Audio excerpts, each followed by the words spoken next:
Hello and welcome to the fourth lecture in our series of short vertebral column lecture. This one will deal with vertebral column muscles. We'll begin by looking at muscles posteriorly, moving from superficial to deep. The group of muscles highlighted in green on this picture are superficial muscles that we will deal with primarily in semester 2. These muscles do originate from the vertebral column, however they're primarily involved in movement of the shoulder girdle, and therefore we'll deal with them when we get to the shoulder girdle and upper limb movement. These include trapezius muscle, levator scapulae, rhomboideus major and minor, and latissimus dorsi muscle. In theory, because they originate from the vertebral column, they can act with reverse origin on the vertebral column and move it.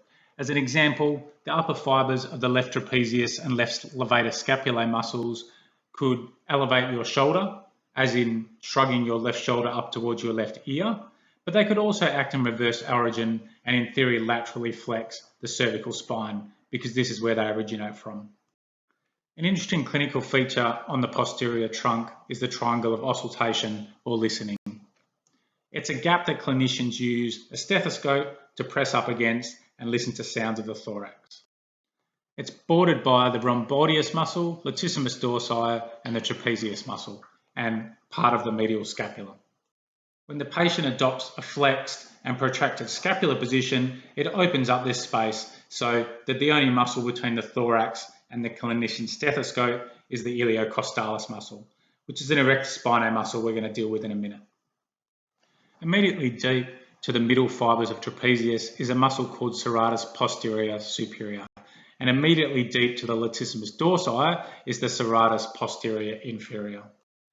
Again, these are muscles that originate from the vertebral column and in theory can act on it in reverse origin, but in practice these muscles are muscles of respiration or breathing, and you'll deal with them in great detail during semester 2. Before we begin to discuss muscles that move the vertebral column, just a quick refresh on some of the movements that we'll be discussing. So if you look in the top left, you can see the axes of movement for the primary planes through the vertebral column. That is axial rotation, lateral flexion and extension. And on the bottom right, you can see some muscles I'll come back to and how they act around those planes to produce whole functional movements through the vertebral column. All of the muscles that we'll discuss today have a left and right, that is they're paired, and that introduces some important biomechanical principles. These muscles can contract bilaterally or they can contract unilaterally. In the middle diagram, you can see some examples of erector spinae muscles that are paired. And if they contract bilaterally, you can understand quite easily that they're more commonly going to flex or extend the spine, because any lateral flexion or rotational movements are likely to be cancelled out from their paired muscle on the opposite side. If you think about one of these muscles contracting unilaterally, then it has the possibility of doing a combination of these actions. So it may still extend or flex the spine, but it's probably also likely to laterally flex the spine and rotate the spine to one degree or another. In the anatomical position, these muscles are more movable at their cranial or superior end. You'll notice that some of the inferior parts of these muscles attach to the pelvis and sacrum and then up onto the vertebra and ribs. This means that these muscles can act on the pelvis if the trunk is stable and vice versa. And in functional movements, you see these muscles doing both, acting both on the pelvis and on the trunk at the same time. It's worth noting that the eccentric actions of these muscles can be just as, if not more important during some functional movement. A good example of this is on the far right, lowering the trunk to the ground with the legs relatively fixed. This requires the paravertebral or erector spinae muscles to activate eccentrically and lower our trunk to the ground in a controlled fashion. The last general point to make about muscles of the trunk is their innervation. They're innervated by dorsal rami of spinal nerves segmentally.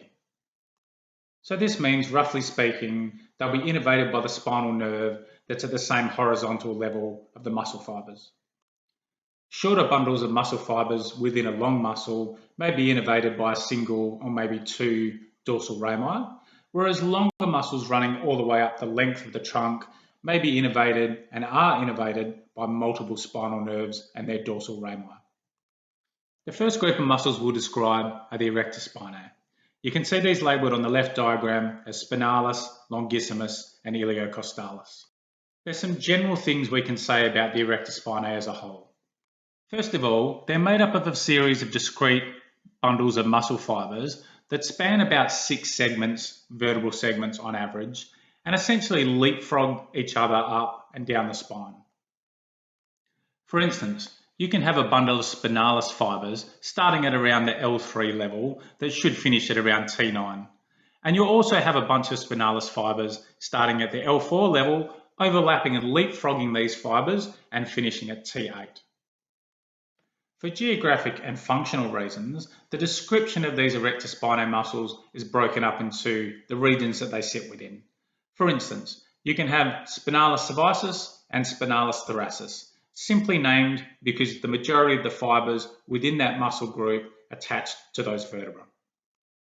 In theory, all three of these muscles are found in all regions of the vertebral column. However, there are some distinct regional and functional presentations. For instance, it's very rare to find spinalis in the lumbar region, although you will see some. This muscle is much more prevalent in the thoracic and cervical regions, as labelled on the diagram on the left, and spinalis rarely connects to the head, so there's no such thing as a spinalis capitis. As a group, the erector spinae are responsible for some gross motor movements across many vertebral segments up and down the spine. Concentrically, they will extend the spine bilaterally. If they contract unilaterally, then they will do some degree of lateral flexion and/or rotation, depending on their moment arm for this.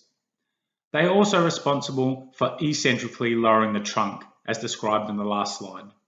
And they have a common tendon that originates from the sacrum and the pelvis that you can see at the bottom. When pulling in reverse origin through this common tendon, they can anteriorly tilt the pelvis, which is important for lots of functional movements, and we'll describe this in more detail and talk through it in the masterclass together. In the right-hand diagram, you can see that this group of muscles, the erector spinae, sits deep to some superficial muscles that we'll cover in other parts of the course, like latissimus dorsi and trapezius. Moving from lateral to medial, the iliocostalis is the most lateral muscle. It's found in the lumbar, thoracic, and cervical regions. The thoracic and cervical fibres connect rib angle to rib angle. The lumbar fibres come from the common tendon we've previously mentioned. This has a broad series of attachment points across the sacrum and the hip bone, including the median sacral crest, the iliac crest, the sacrotuberous and spinous ligaments, fascia that covers gluteus maximus, the spinous and transverse processes of lumbar vertebra. The cervical fibres, due to their posterior and lateral position, can also assist with some ipsilateral rotation of the cervical spine.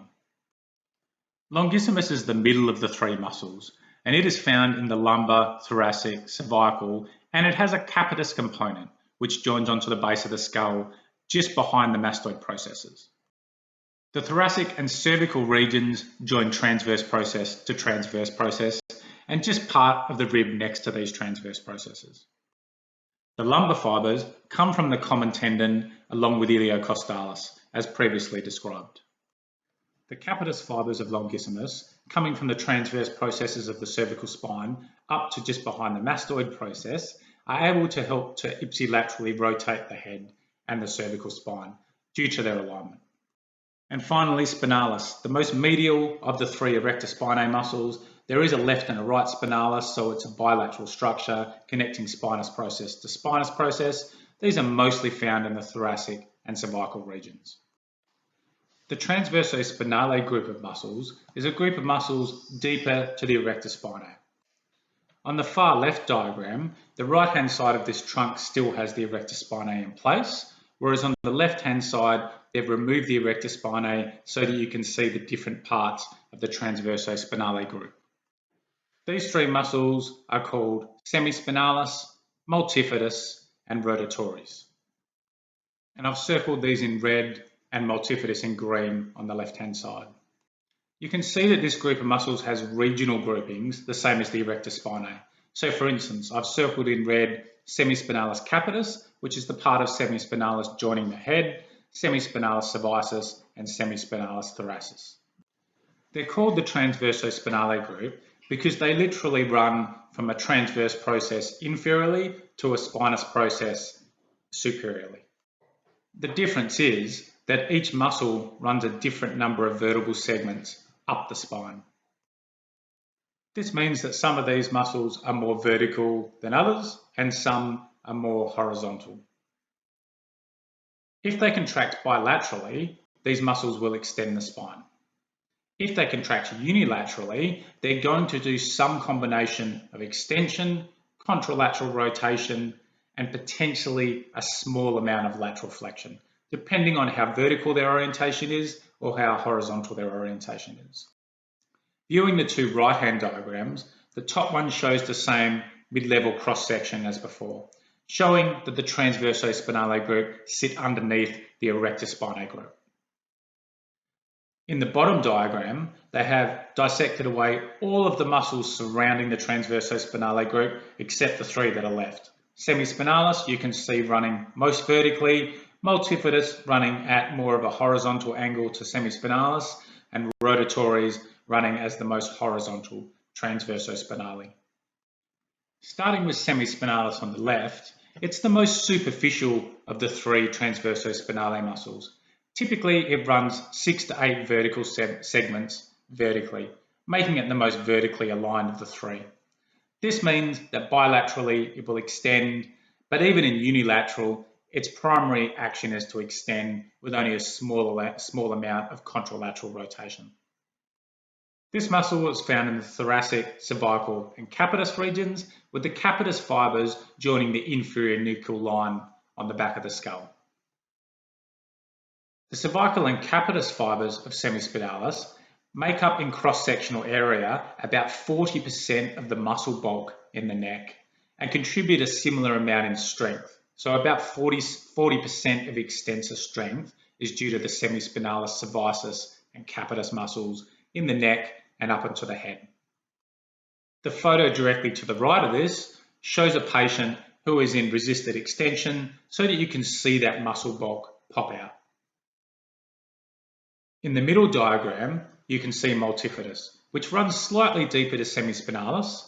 It's also a shorter muscle, running only 3 to 4 vertebral segments, and due to this, less vertical than semispinalis, having more of a horizontal slant towards the medial plane.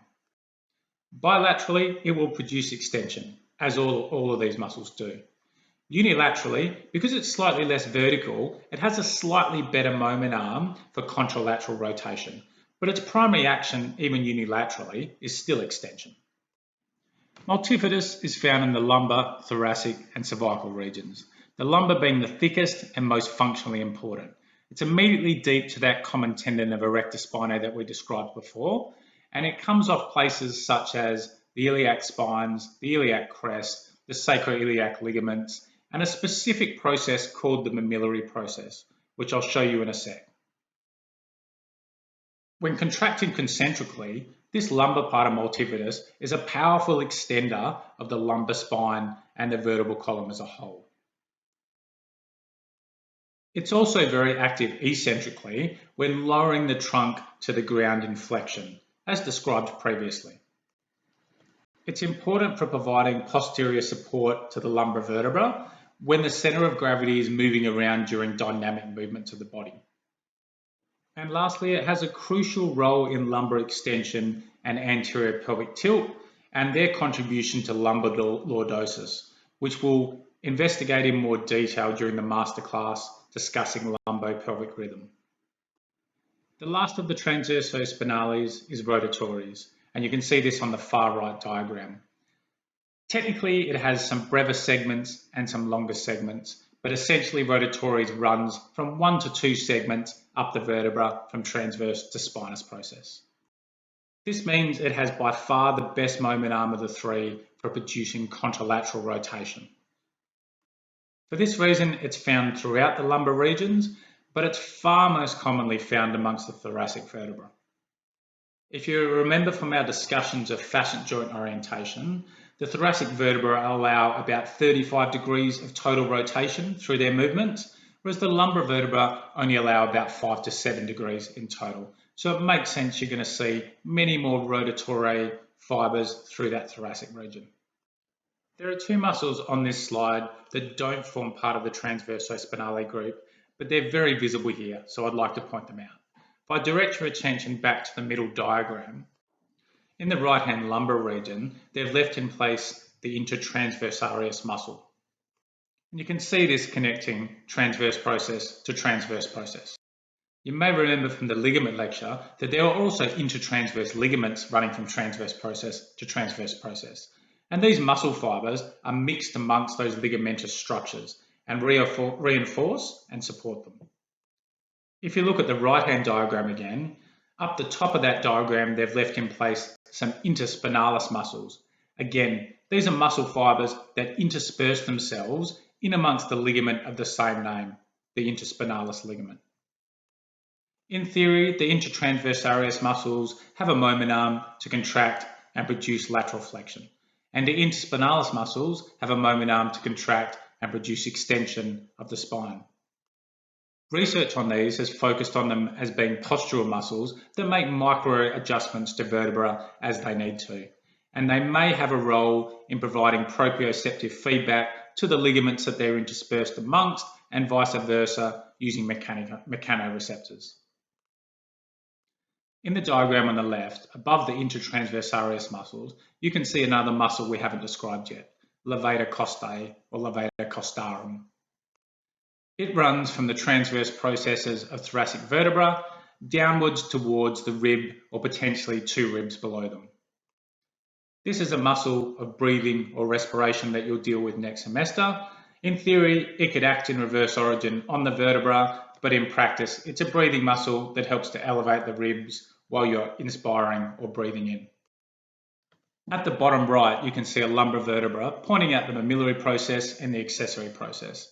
The mammillary process, a bony attachment for the lumbar parts of multifidus muscle, because that muscle is so strong and bulky in the lumbar region. And the accessory process is a bony attachment point for intertransversalis ligaments or intertransverse ligaments. And that's just because it's really important to have lateral stability in the lumbar region when you're dynamically moving that center of gravity around the lumbar vertebra all of the time. Now on to the muscles of the trunk. Even though these muscles don't attach to the vertebral column directly, at least most of them don't, they still act strongly on it through their attachments to the ribs and the pelvis, giving them a strong moment arm to be able to flex and rotate the trunk. These muscles will be covered in more detail during next week's content. On the right-hand side, you can see these muscles labelled, with rectus abdominis most centrally, and then laterally, you have three layers of muscles. Moving superficially to deep, you have your external oblique, your internal oblique, and then your transverse abdominis. Contracting bilaterally, this group of muscles are strong flexors of the spine, particularly rectus abdominis.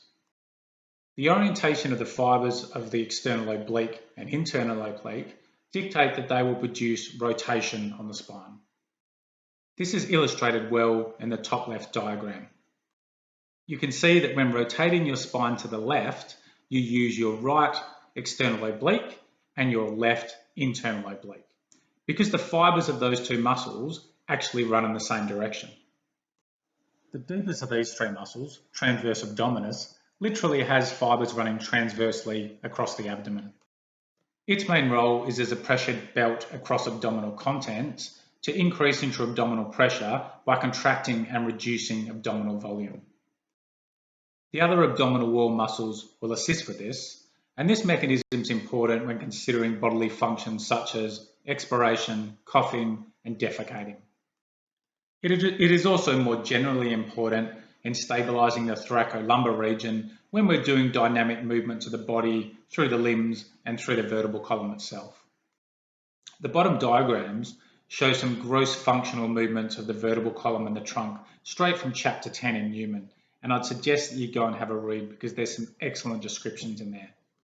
As an example, the middle diagram representing lateral flexion is going to require a combination of activation from the external oblique, the iliocostalis muscle on the same side, and then the multifidus muscle at the posterior side to cancel out flexion from the iliocostalis and the extensor oblique. You've come across the psoas major and minor muscles previously, and with a fixed vertebral column, they are strong flexors of the hip. However, they will almost always act with a reverse origin on the lumbar vertebra to some extent. The bottom left diagram shows a lateral view of the psoas major muscle and how it can act back on the lumbar vertebra. You can see that at the lower lumbar vertebra, L4 and L5, the psoas major has a moment arm for flexion. But at L3 up to T12, this moment arm passes almost straight through the axis of rotation for flexion and extension, which means that the psoas major and minor muscles provide largely vertical stabilization of the vertebral column rather than flexing or extending it in any particular direction. If the legs are relatively fixed, the psoas muscles will act strongly back on the pelvis and lumbar vertebra, tilting the pelvis anteriorly and increasing the lumbar lordosis. Acting unilaterally, the psoas muscles have a strong moment arm for lateral flexion of the lumbar vertebra. We'll further explore the role of the hip flexors in increasing lumbar lordosis and in lumbopelvic rhythm during the masterclass. On the bottom right two pictures, you can see the quadratus lumborum, which you've also come across previously.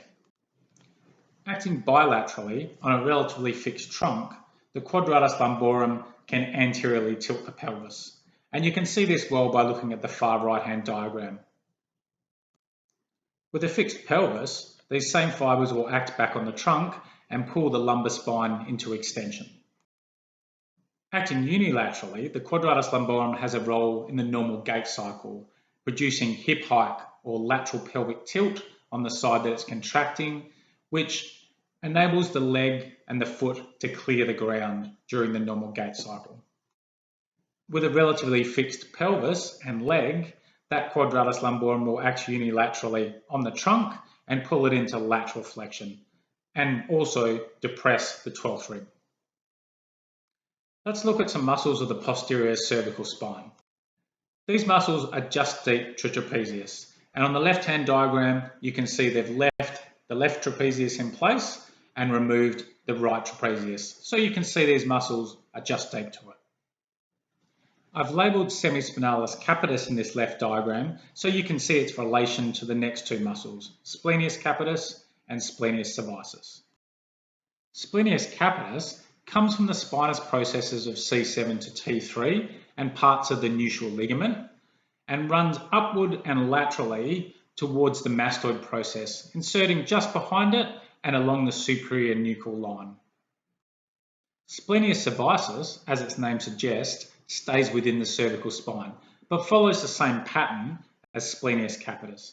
That is, it starts from the spinous processes a bit lower down at T3 to T6 and runs upwards and laterally to this time the transverse processes of C1 to C3. Contracting bilaterally, both muscles will be powerful neck and head extensors. Contracting unilaterally, they will both laterally flex and ipsilaterally rotate, with the capitis being able to act on the head and the cervicis obviously only on the cervical vertebra. If we further remove splenius capitis and splenius cervicis, we can see some even deeper posterior cervical muscles, quite often referred to as the suboccipital muscles, because they sit underneath the occipital bone at the base of the skull. Rectus capitis posterior minor runs from the spinous process of the atlas up obliquely and superiorly to the inferior nuchal line. Contracting bilaterally will extend the head. Contracting unilaterally, it will still aid in extension, but also laterally flex and ipsilaterally rotate the head. Moving down to rectus capitis posterior major, you can see that this muscle runs from the spinous process of the axis, also up superiorly and obliquely to the inferior nuchal line. It's at more of an oblique angle than the rectus capitis posterior minor muscle is. This means that bilaterally it will also extend the head, Unilaterally, it will still aid in extension, but it has a better moment arm for laterally flexing and ipsilaterally rotating the head. Just below this is the obliquus capitis inferior muscle. It runs also from the spinous process of the axis, but runs up obliquely to the transverse process of the atlas. So just crossing the atlantoaxial joint and not going to the head. This means that bilaterally it will extend the atlantoaxial joint, and acting unilaterally, it will ipsilaterally rotate the atlas on the axis. And lastly, the most lateral of the four muscles, the obliquus capitis superior, is running from the transverse process of the atlas straight up to the inferior nuchal line. So bilaterally, it will also extend the head. Unilaterally, it will laterally flex the head. It doesn't really have a moment arm for any sort of rotation. These pictures show some superficial muscles of the anterior and lateral cervical spine. The biggest and most powerful of these is the sternocleidomastoid muscle. It has two heads, a sternal head running from the manubrium of the sternum up to the mastoid process and part of the superior nuchal line, and a clavicular head running from the medial third of the clavicle also up towards the mastoid process and superior nuchal line. The bottom left diagram has an insert which shows a lateral view of the cervical spine and the line of pull of the sternocleidomastoid running past them. This shows that this line of pull runs behind the atlantoaxial articulations and will extend the atlas and axis. And as it runs inferiorly, it crosses over to the flexion side of the other cervical joints. So it will flex the lower cervical vertebra. In practice, what this means is the sternocleidomastoid can provide dynamic support for the flexion and extension of the neck and the head. If both the left and right sternocleidomastoid muscles contract bilaterally, it will simply flex the head. If one of them contracts unilaterally, it is able to laterally flex the head and contralaterally rotate the cervical spine. On the right-hand diagram, you can see what are described as prevertebral or anterior strap muscles of the neck. Running anteriorly to the vertebra, they do have moment arms for flexion and some of them lateral flexion of the cervical spine. However, we'll deal with these in detail when we do head and neck anatomy in semester 2. Deep to sternocleidomastoid and the anterior strap muscles of the neck are some deeper anterior and lateral muscles of the cervical spine. There's a group of 3 scalene muscles, the anterior, middle and posterior scalene muscles. These arise from the anterior and posterior tubercles on the transverse processes of cervical vertebra, with the anterior and middle scalene inserting on the first rib and the posterior scalene inserting on the second rib. As a group, contracting bilaterally, they will flex the spine. If they contract unilaterally, they will still aid with flexion and then have a better moment arm for lateral flexion. It's been suggested that they have a crucial role in supporting the cervical spine by providing a broad base of support through their attachments to the first and the second rib. Acting with reverse origin, the scalene muscles may have a role in the mechanics of inhalation, and you'll go into this in detail in second semester. Most medially on this diagram, you can see the deepest of the anterior cervical muscles, the longus colli and the longus capitis.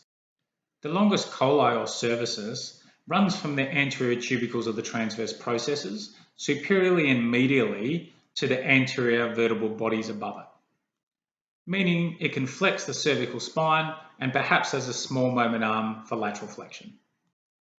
The longus capitis muscle also runs from anterior tubercles of transverse processes, but as its name suggests, it has fibers that run all the way to the occipital bone on the base of the skull.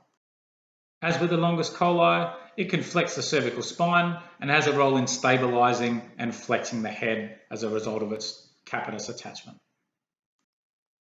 There's evidence that these muscles have a postural proprioceptive role, similar to those that we discussed with the intertransversalis muscles and the interspinalis muscle.